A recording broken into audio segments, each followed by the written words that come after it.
Hey everybody, this is Lynna, and you are watching Lynna's Life. And in continuing my rebuttal videos, I wanted to go back to this video that was made by my ex called My Very Own Miracle.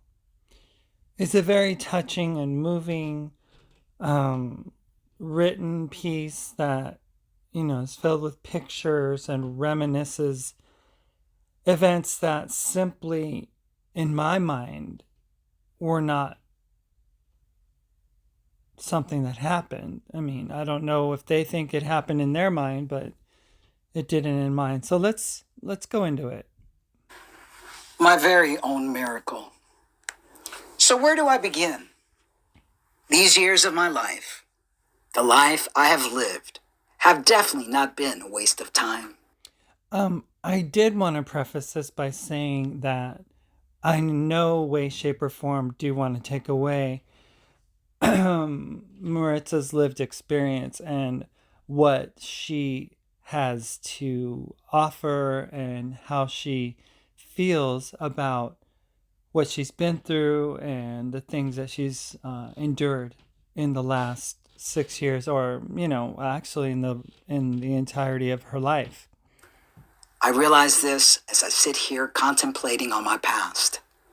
The many memories, some good, some bad, some with motive and direction. Others are a crazy mosaic of puzzling events, all which seem to blend in together as I sit here trying to find mental peace. And know that I have never ever said a word about Maritza, Mark, or whatever their name is, their appearance, about, anything with regards to their physical look of any kind. I don't go into that kind of thing, but my ex has mentioned my looks and has been derogatory towards me. Having been a byproduct of child abuse, dysfunctional parents, and various self-inflicting dilemmas, I can safely say that I am able to now face the pain and I am ready to heal. I am thankful for every event in my life, though. Without them, I would not be where I am today. The hurt has turned into forgiveness. The pain, a collection of lessons that will help me navigate the rest of my existence. I did want to also add that before I left, I traveled to wherever she wanted to go in order to get legal things done, like going to the Social Security office administration, and also to Walmart to go get her bicycle. I actually helped her with, her bike, with the purchase of it. I gave her a lock so she could put it away safely at the RV.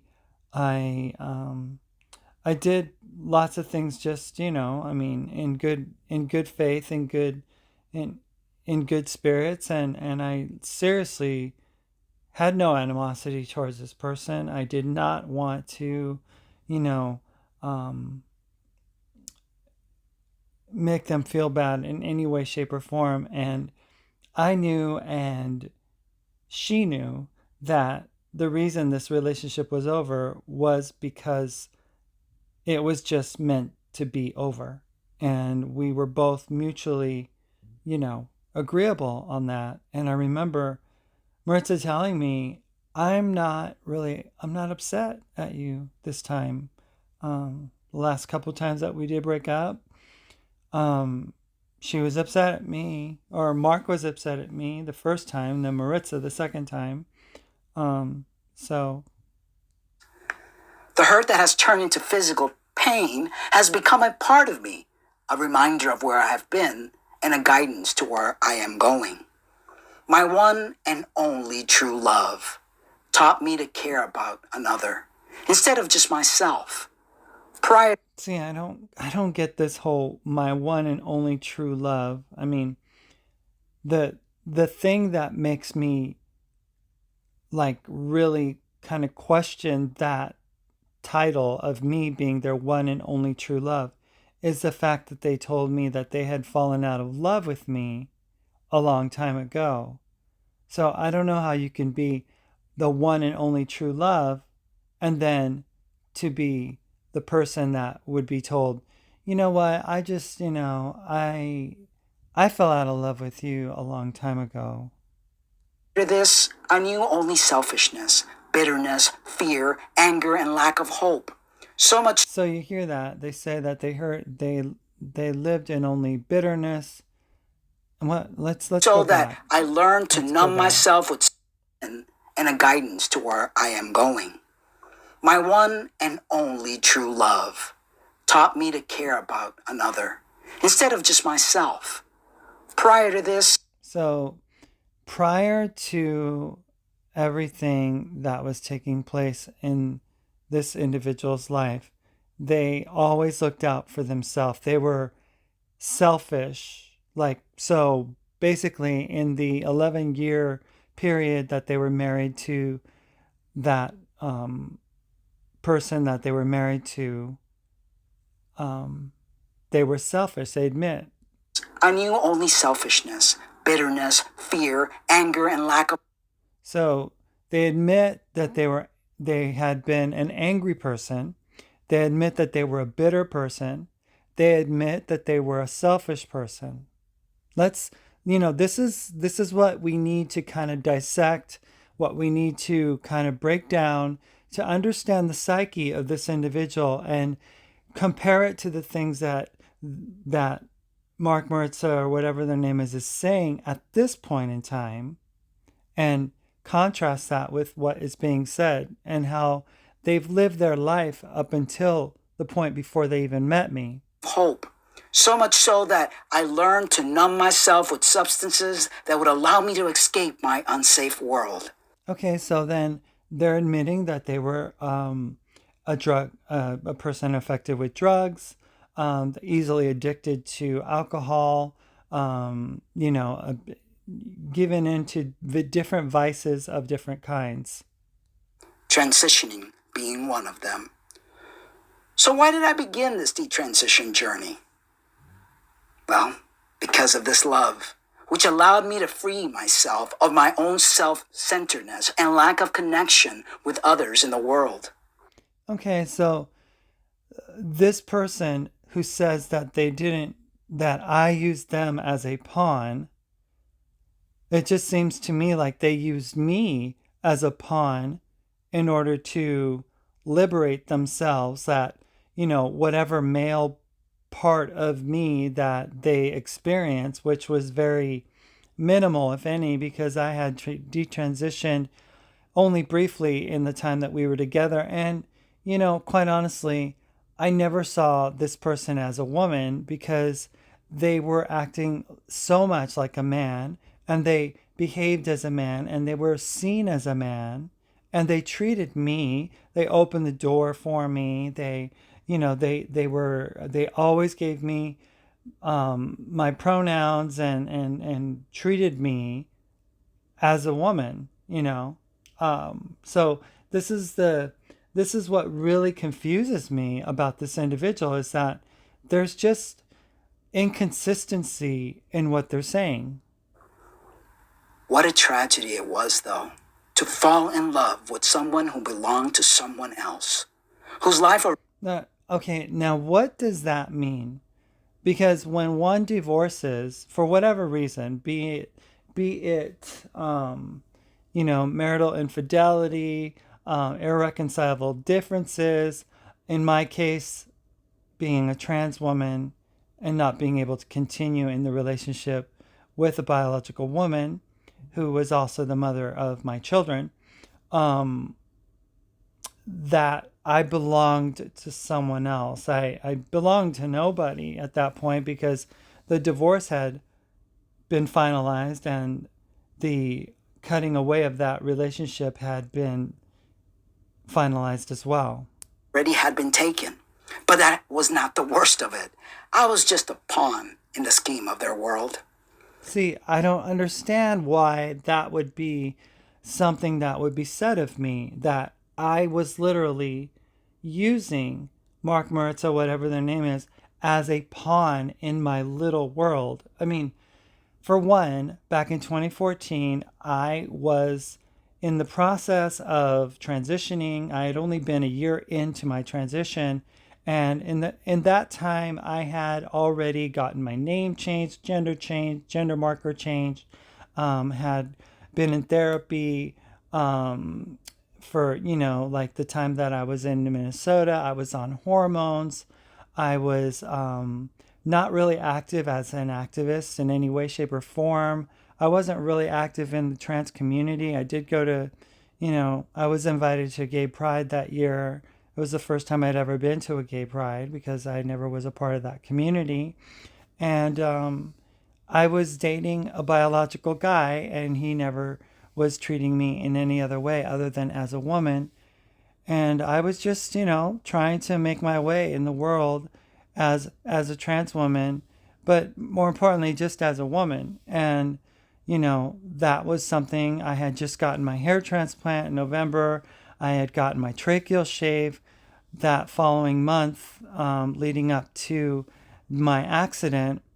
And I was really not looking for a trans man. I didn't even know that I even would be interested in a trans man. So this individual saying that I was using them as a pawn or whatever, to me, I just don't understand where that comes from, because I wasn't seeking this individual out. I remember the picture that I took. I used to have a Flickr account, and I believe I put it on my Flickr account, and this individual came over to my Flickr or my Facebook or wherever that picture was, and said, "Oh my, you have really done a really nice job with your transition," or something. "You're looking lovely," or something flirtatious, right?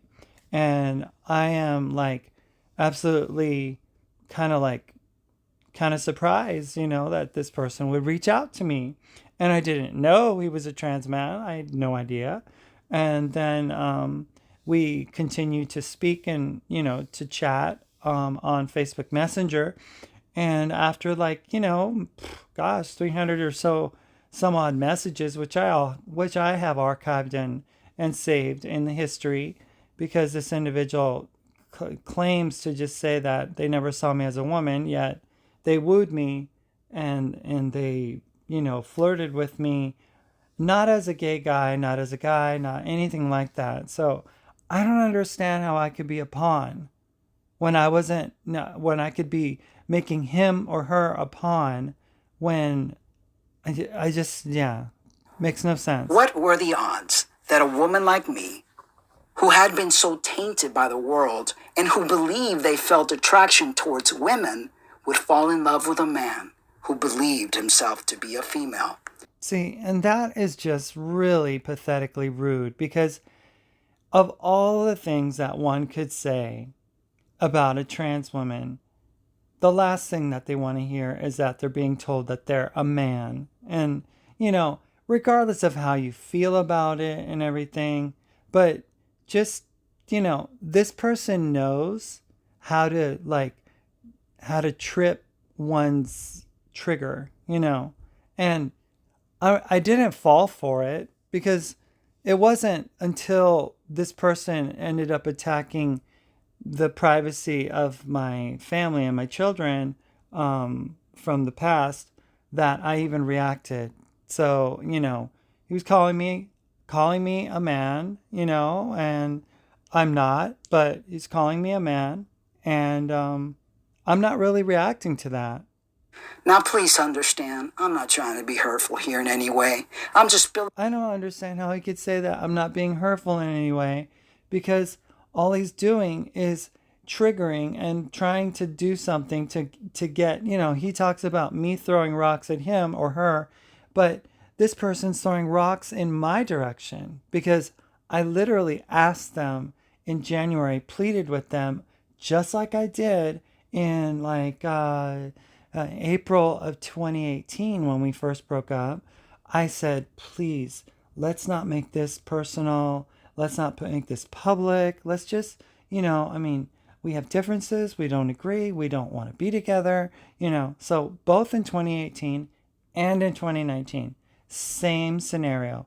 It's different gender circumstances with Mark, staying as Mark, and then going into becoming this buff body building behemoth, when by the time I got back in July of 2018, he had really gotten big and burly and quite attractive in my eyes anyway. But I no way wanted to use him as a pawn. Out my guts on this blank page that I'm filling up with words, words that are coming straight from my heart, a heart that has been broken without hesitation or care. When I'm being told that I broke a heart without hesitation and care, again, I go back to, Lynna, I fell out of love with you a long time ago. And, Mark never really loved Lynna.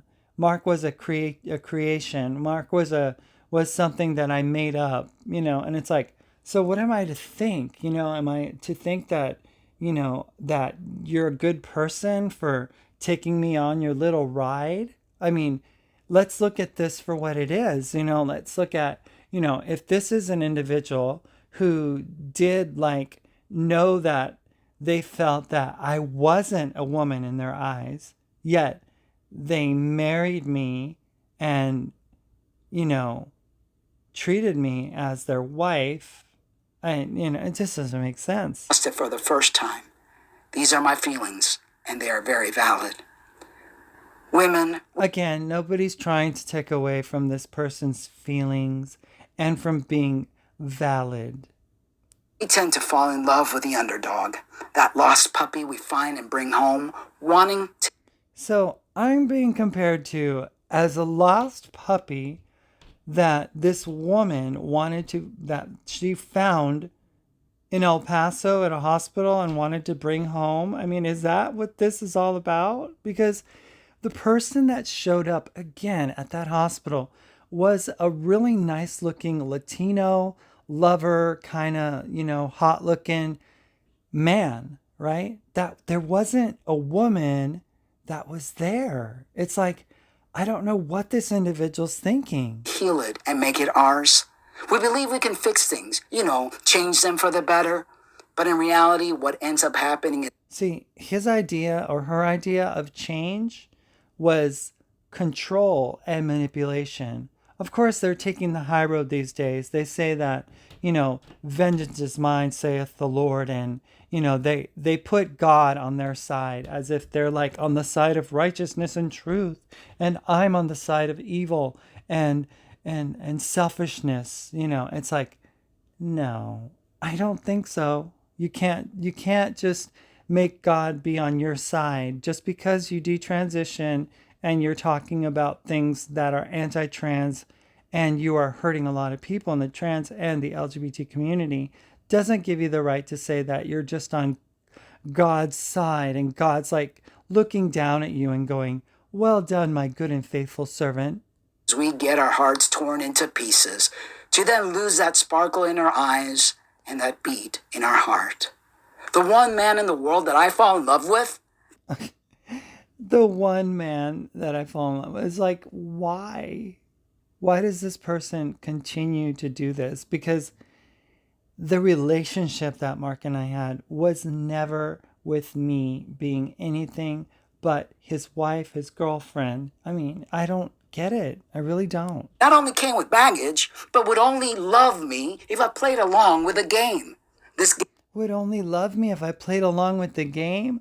You brought your game with you when you came to see me. I mean, the things about this person that just don't make sense because they continue to create this narrative of like that I did something to them. And it's like, I did nothing. I was transitioning.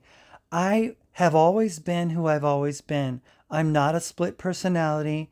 I'm not two people in one. I am just me. And, I was this way before when I used to present as a male. And when I transitioned, I was the same person. I mean, I'm consistent. I'm not inconsistent with my personality type, with how I speak, with how it's like, and again, I go back to my friend Landon Jackson, who said, I knew Lopez back in the 90s and stuff, and this person was shy, really kept to themselves, was really sweet, nice person, good people, not prideful, not a narcissist, not controlling, not, a very giving, loving, and compassionate person. And that's what I've always been. So, this recent change of my character by this one individual here, it just isn't, it's disingenuous to the way I've lived my life in, in every version of my life, in every chapter that has been unfolding in my life. I have never ever been as this person describes me. Game I called identity corruption, which is playing a role that fulfills the inner void and creates escapism in order to perform and deal with life. No, see, that's projection. Again, this person, obviously, if they did transition for the wrong reasons and they felt that, they were an imposter, which they used to tell me all the time, I felt like an imposter. They had a friend who had transitioned beautifully, a gay man who had transitioned to being a beautiful woman. And this guy was a model, he was really good looking. So he had all the surgeries done. And at the end of the day, he felt very, this person felt very regretful of what they had done. Whereas me, I go back to my surgery and my doctor in Seattle telling me that when I woke up from surgery, I was smiling. After my breast augmentation surgery and being in pain, I was smiling after waking up from the anesthesia. So there is just not the same scenario playing out here. This is obviously a regretting person who transitioned due to taking a god awful amount of androgenizing hormones. I mean, not just testosterone, but D-bol, all these different extreme types, forms of androgenizing hormones and drugs. I mean, it is just really just not right to be placed in the same plate as this person who is a regretful person who feels like they've been an imposter, where I don't feel that way. Well, I got tired of the game and wanted to feel normalcy once in my life. Having lived in the LGBT community since the age of 13, I was tired of the lifestyle that destroyed every bit of innocence I ever had. That's great that you did that and that you were tired. I understand, you maybe you got fed up, or, the hormones did their thing and they weren't supposed to do their thing on you, but they did. And they changed you into a man. And you lived for 17 years as a man. And you would like tell everyone that you were the best of the versions of being a man as a trans man, that you were like the one that everyone should look up to because transition had gone so well for you, and that you felt like there were no regrets whatsoever and you're living your life. But again, you say in another video that you fooled everybody. So who's the liar? Lifestyle that takes everything away from you, including your sense of dignity and proper thinking. Most in this lifestyle will never admit this, though. It's all they have. As dysfunctional as it is, it's the only thing they own, so they will defend it till the end. I mean, so this is again projection, because I don't feel like I'm like guilty of anything other than, just being honest with myself. I mean, the people that have been hurt through the transition and stuff, and he keeps on inferring me to go back to my ex and the kids and everything. When, here we are, 2021. I left my house in Hendersonville in November of 2013. It's been a long time, almost 10 years, and For this individual to just think that I could just pop right back in the door and just say, "Hi, honey, I'm home. I've been on a long sabbatical. Let's just forget everything that happened and all the relationships I've had and the changes that I've had physically done to myself and the mental changes that have occurred in my mind, the effects of estrogen, the walk and the marriage that let's just forget all about that. That was just like fake. It didn't really happen." It's like, no, people change, circumstances change. I have always left my door open for my kids. I've always left the door open for my ex to communicate. And she wants to keep it away. Like she told me, whenever you leave, leave quietly. I'll take care of it. I don't want the kids to be affected. I don't want you to, be involved in their lives. And I've tried. I have. I've tried. And I've been denied. So I wait. And if I never see my kids again, then I never see them again. But my hope is that someday we can all heal and we can all come to some kind of understanding.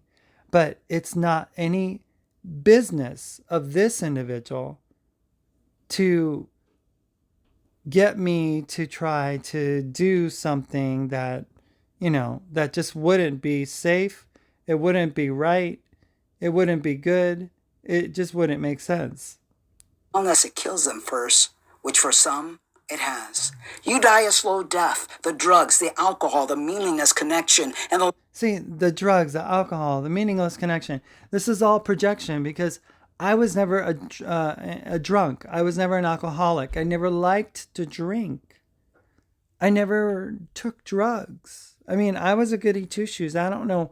This person is just like the supreme gaslighter, the supreme version of a person who loves to just project their issues onto you. Like, Lynna's unwell. Lynna's not right. Lynna's not doing well. Lynna's got all kinds of problems. And and Lynna's got pictures. I have pictures I could share of Lynna. It's like all this stuff that this person just likes to project, create this false narrative.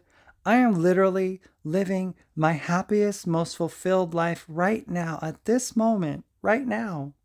You guys see the joy on my face. You see the smiles that I have. You see the utter like gratefulness that I am to God for giving me the freedom to live my life like this, to have a new piano that to me, to have my bike and to have my clothes and to have a new guy in my life and that loves me and accepts me unconditionally, to have a great best friend across the lake.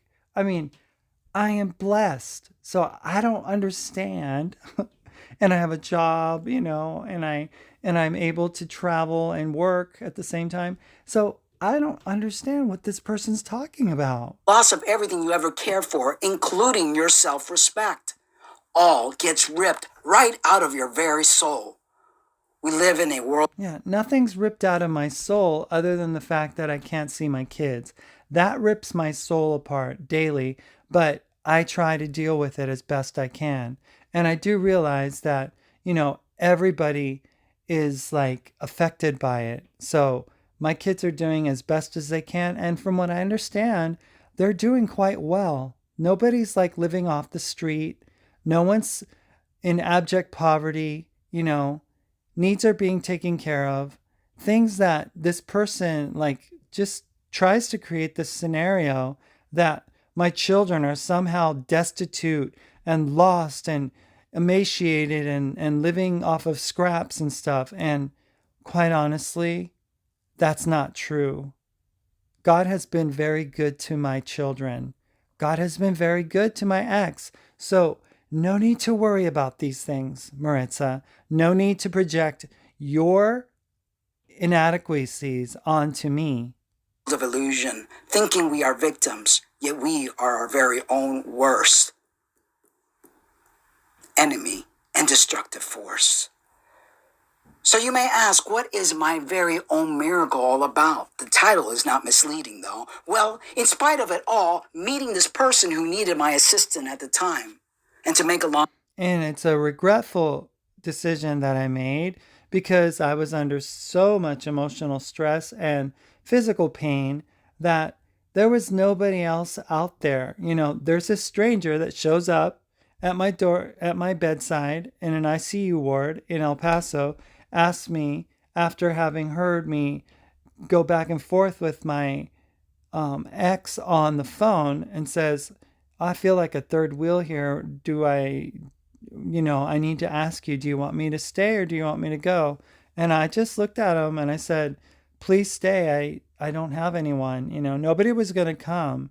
And then I come to find out that in talking to my mom and family members, after this haul was taking place, that the biggest detriment to having my ex come to see me, or my mom told me this just the other day. She said, I would have come, but you had that man there.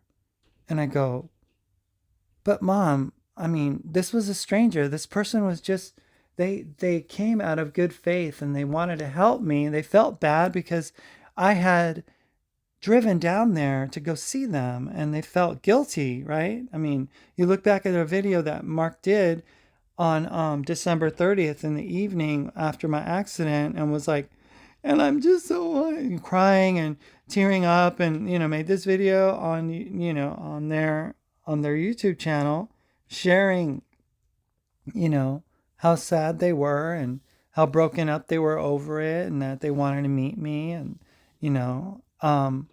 so, but my mom tells me, oh no, I didn't feel comfortable going because that man was there. And my mom saw Mark when we detransitioned and went to go visit her in California, and she never saw a woman there. She was like very off put, and to this day, she just felt very uncomfortable. And that's the thing about Mark. As Maritza detransitioned, it was just awkward. Long story short, for those who don't know the story, they had a tragic accident that deemed them disabled. I was the only person in the world that cared enough to take care of them, which in turn turned all of my nurturing feelings and led me to the realization that I am a woman.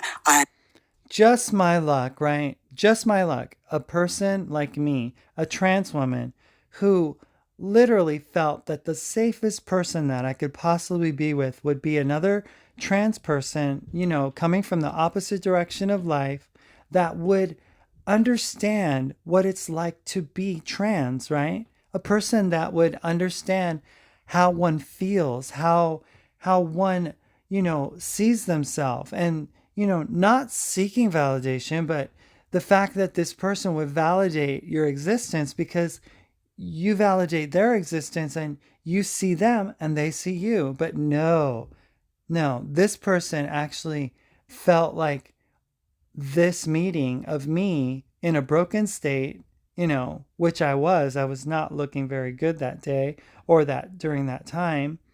And I had just had my hair transplant, so I had like scars, and I had like very short hair at the top. It was like very like, oh, it was just awful, awful, awful. And I thought I was going to be safe.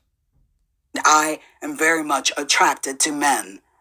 God has a sense of humor, after all. I knew from the get-go that I could no longer continue living this lie, but I hid those needs of wanting to. So let me understand this, Maritza. You knew from the very moment that you started taking care of me that you wanted to be with a man. So, see, this is where it gets really dicey, because what ends up happening is that Mark decides to detransition in early April, I think it was, or something like that. because they're using the excuse of like, well, I want to be able to be presentable to your kids. And I'm like, why are you doing this? So I'm not detransitioning.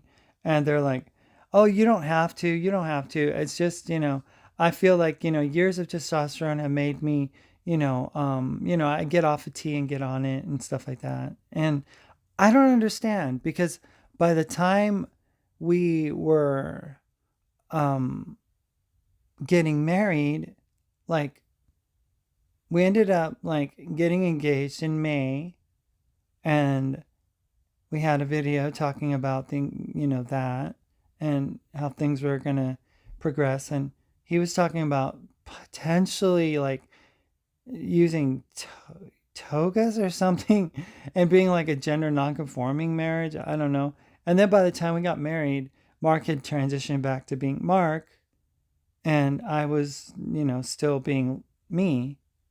So it's just so confusing, you guys. Really, it is. Return to my original state of being a woman in order to keep this love in my life. Okay, so if you knew that I was a trans woman and that I wasn't interested in detransitioning, but you still chose to marry me, and you knew that you didn't want to remain as a trans man, why bother? Like, why bother? If only to just disrupt my life, disrupt my transition, disrupt my peace. I mean, it was not very peaceful with this person. But to no avail, the relationship was based on lies and was not built on solid ground. Based on lies, I don't see, I've been nothing but truthful to this individual. For them to just say that the relationship was based on lies, how does that add up? Because I was living my life the way that I knew that I needed to do it. That's why I had been through such extreme situations, coming out at work and working through all that, and then the stint with Jenny Taylor and trying to figure all that out, and then moving to Minnesota, and not really moving because I wanted to get away from my family, but because I knew that the only way that I could make ends meet and pay the mortgage off and pay off the monthly mortgage and provide for my family, which is something that I did up until my accident, was only going to happen if I moved to Minnesota. So the idea that I was an abandoner and that I walked away and that I just, left everybody, like in a lurch and stuff or whatever, is like, I'm just like, okay, in a lark, I guess. Um, I get, I don't, it just doesn't translate. It really doesn't, because um, this individual married me knowing that they wanted to detransition. Isn't that just diabolical? It takes two to love. It takes honesty and lots of self-reflection, communication, and living in reality. So yes, there was a miracle, even though it was not a happy ending. But at least I know now what direction my life will go. I seek Good for righteousness, you. normalness, and the love of my Heavenly Father, whom I trust will guide my life in the direction He sees fit. That's great. My only hope is that my life can help others heal and avoid losing so many years of their life to this disruptive monster. Yeah, well, that's the thing. When you transition incorrectly and you do the things, but honestly, I feel like some people transition and it's for a time, I heard an interview on Mars's channel with Lee, the detransition trans man, that now identifies as a woman. Um, but Lee talks about things, and I'm like, they're happy that they were on T. They're happy about the changes that it brought to their body. They're less dysphoric than they had ever been before as a woman. And Lee chose to detransition, but doesn't smack everybody over the head with this, like, it didn't work for me, so it shouldn't work for you, and you need to stop. And, but, it's like Mac Wells also. She detransitioned because of the effects of tea and everything. And, she's not telling people, oh, yeah, you need to detransition. It's going to just do damage to you and stuff. I mean, these people have like, this real like cool vibe where they're just like understanding themselves better. They know that transition worked as it being a part of their life, and they use it, and there's benefits, and there's consequences and things like that. But they're not bitter. They don't like project like one size fits all, that trans is bad, that people are going to hell. I mean, so these people present a more balanced viewpoint. And nothing has ever been balanced with Mark. Nothing. Never has life been in balance. I'm called a liar, you know. Violet was called a liar, you know. Jessica was called violent. Gabriella is called dirty. It's like nobody has anything good other than this individual. That takes away everything we are and who we love. Please find true peace and a solution to your pain that will not create further destruction and dismantle that very solid ground you believe your life was built on. I mean, that's great if that's your story.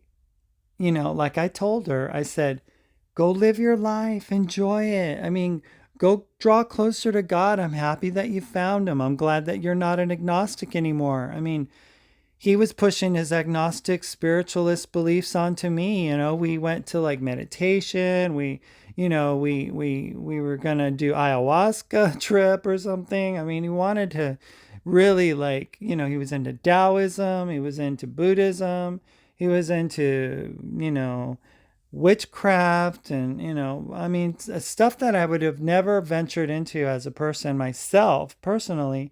I never imagined that I would ever renounce my faith in Christ, that I would ever say that I'm not a Christian, and that I would say that I'm anti-God. And I mean, I never would have imagined. But being with this individual warped my thinking so much, that I actually said those things, that I actually went there, that I actually, like Peter, denied Christ 3 times. I don't know that person. Oh, God, no. Oh, I would never be that. It's like, and I'm trying to find my way back to center at this point.